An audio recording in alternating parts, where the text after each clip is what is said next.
नमस्ते बच्चों। कक्षा 8 विषय हिंदी। इक्कई दूसरा ईदगाह कहानी का हमने अध्ययन किया था और मैंने यह जो कहानी है वह आपको सुनाई भी थी। मुझे आशा है कि आप सब ने यह जो कहानी है वह अच्छी तरह से सुनी होगी, अध्ययन भी किया होगा और खूब अच्छी तरह से समझी भी होगी। उसके बाद हमने ईदगाह में जो स्वाध्याय पोथी है उसके आगे के 3 प्रश्न हैं वह किए थे। मैंने आपको उसके उत्तर बताए थे, वो प्रश्न भी पढ़े थे और अब मैंने आपको सबको उत्तर भी बताए थे। मुझे आशा है कि मैंने आपको जो होमवर्क दिया था वह आज आप सबका हो गया होगा। आज फिर से आपका स्वागत है। आज हम स्वाध्याय पोथी में ही जो चौथा है, हमारी स्वाध्याय पोथी में जो चौथा प्रश्न है उसी से आज हम फिर से देखेंगे। ठीक है, मैं आपके सामने प्रश्न पढ़ूंगी और उसके उत्तर भी बताऊंगी। आपको अच्छी तरह से सुनने हैं। ठीक है, सूचना है निम्नलिखित प्रश्नों के उत्तर एक एक वाक्य में दीजिए। निम्नलिखित प्रश्न के उत्तर एक एक वाक्य में लिखिए। पहला प्रश्न है, रोज़े के दिन मुसलमान क्या करते हैं? रोज़े के दिन मुसलमान क्या करते हैं? उसका उत्तर है सूर्योदय से सूर्यास्त तक कुछ भी न खाने पीने को अर्थात उपवास करने को रोज़ा कहते हैं। रोज़ा मुसलमानों का एक मजहबी फर्ज है। उत्तर में फिर से दोहराती हूँ, सूर्योदय से सूर्यास्त तक कुछ भी न खाने पीने को अर्थात उपवास करने को रोज़ा कहते हैं। रोज़ा मुसलमानों का एक मजहबी फ़र्ज है। फिर है दूसरा प्रश्न, रमज़ान ईद के दिन मुसलमान कहाँ जाते हैं? रमज़ान ईद के दिन मुसलमान कहाँ जाते हैं? उसका उत्तर है रमज़ान ईद के दिन मुसलमान नमाज पढ़ने के लिए ईदगाह जाते हैं। रमज़ान ईद के दिन मुसलमान नमाज पढ़ने के लिए ईदगाह यानी कि क्या, जहाँ नमाज पढ़ने की जगह हो उसे ईदगाह कहते हैं। ठीक है, वहाँ पर वे जाते हैं नमाज पढ़ने के लिए। उत्तर फिर से दोहराती हूँ, आप एक बार फिर से सुन लेना। रमज़ान के दिन मुसलमान नमाज पढ़ने के लिए ईदगाह जाते हैं। फिर है तीसरा प्रश्न, महमूद और मोहसिन ने कौन कौन से खिलौने खरीदे? महमूद और मोहसिन ने कौन कौन से खिलौने खरीदे? उसका उत्तर है मोहम्मद ने खाकी वर्दी और लाल पगड़ी वाला सिपाही खरीदा और मोहसिन ने झुकी हुई कमर पर मशक रखे हुए एक भिश्ती खरीदा। उत्तर में फिर से दोहराती हूँ, महमूद ने खाकी वर्दी और लाल पगड़ी वाला सिपाही और मोहसिन ने झुकी हुई कमर और मशक रखे हुए एक भिश्ती खरीदा। फिर है चौथा प्रश्न, हामिद का चिमटा कौन कौन से काम करता था? हामिद का चिमटा कौन कौन से काम कर सकता था? उसका उत्तर है हामिद का चिमटा बंदूक, फ़कीरों के चिमटे और मंजीरे का काम कर सकता था। उत्तर में फिर से दोहराती हूँ, हामिद का चिमटा बंदूक, फ़कीरों के चिमटे और मंजीरे का काम भी कर सकता था। फिर है पांचवा प्रश्न, दुकानों में कौन कौन से खिलौने मिल रहे थे? दुकानों में कौन कौन से खिलौने मिल रहे थे?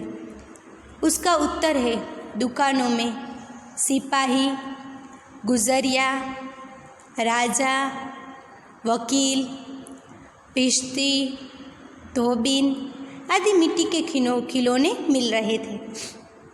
उत्तर में फिर से दोहराती हूँ, दुकान में सिपाही, गुजरिया, राजा, वकील, भिश्ती, धोबिन आदि मिट्टी के खिलौने मिल रहे थे। अब देखिए उसके बाद एक और सूचना दी गई है। निम्नलिखित प्रश्नों के उत्तर 2-3 वाक्यों में लिखिए। निम्नलिखित प्रश्नों के उत्तर 2-3 वाक्यों में लिखिए। पहला उत्तर है, हामिद चरखी पर क्यों नहीं बैठा? हामिद चरखी पर क्यों नहीं बैठा? उसका उत्तर है, हामिद ज़रा सा चक्कर खाने के लिए अपने 3 पैसे में से 1 पैसा खर्च करना नहीं चाहता था। इस प्रकार पैसों की कमी के कारण हामिद चरखी पर नहीं बैठा। उत्तर में फिर से दोहराती हूँ, हामिद चरखी पर क्यों नहीं बैठा? उसका उत्तर है, हामिद ज़रा सा चक्कर खाने के लिए अपने 3 पैसे में से 1 पैसा खर्च करना नहीं चाहता था। इस प्रकार वे पैसों की कमी के कारण हामिद चरखी पर नहीं बैठा। फिर है दूसरा प्रश्न, हामिद ज़्यादा मिठाई खाना उचित क्यों नहीं मानता था? हामिद ज़्यादा मिठाइयाँ खाना उचित क्यों नहीं मानता? उसका उत्तर है, हामिद के अनुसार ज़्यादा मिठाई खाना उचित नहीं, क्योंकि इससे मुंह सड़ता है, फोड़े फुंसियाँ निकलती हैं और ज़बान चटोरी हो जाती है। फिर पैसे चुराने की आदत पड़ जाने पर मार खानी पड़ती है। मैं फिर से बोलती हूँ, हामिद ज़्यादा मिठाई खाना उचित क्यों नहीं मानता? उसका उत्तर है, हामिद के अनुसार ज़्यादा मिठाइयाँ खाना उचित नहीं है, क्योंकि इससे मुंह सड़ता है, फोड़े फुंसियाँ निकलती है और ज़बान चटोरी हो जाती है। फिर पैसे चुराने की आदत पड़ जाने पर मार खानी पड़ती है। फिर है तीसरा प्रश्न, बड़ों की दुआओं के बारे में हामिद क्या मानता था?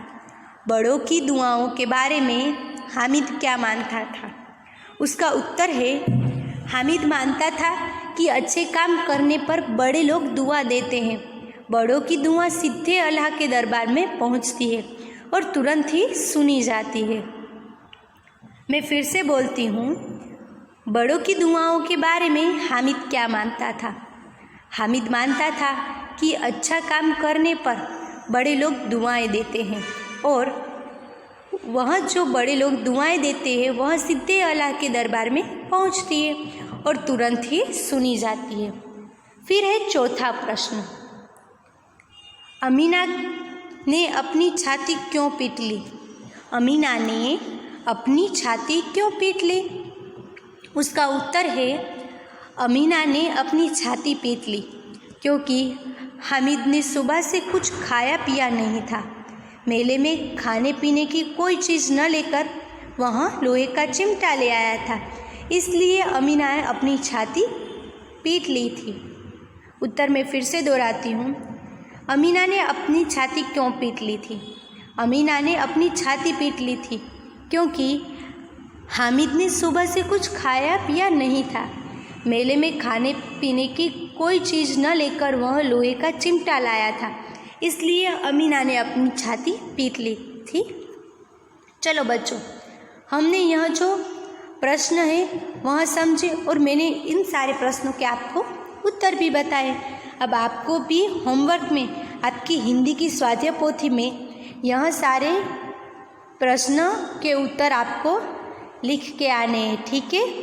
मैं होमवर्क फिर से दोहराती हूँ। आज हमने जो यह प्रश्न और प्रश्न के उत्तर मैंने जो आपको बताए, यह प्रश्न के उत्तर आपको अपनी हिंदी की स्वाध्याय पोथी में लिख के आने हैं, ठीक है? नमस्ते बच्चों।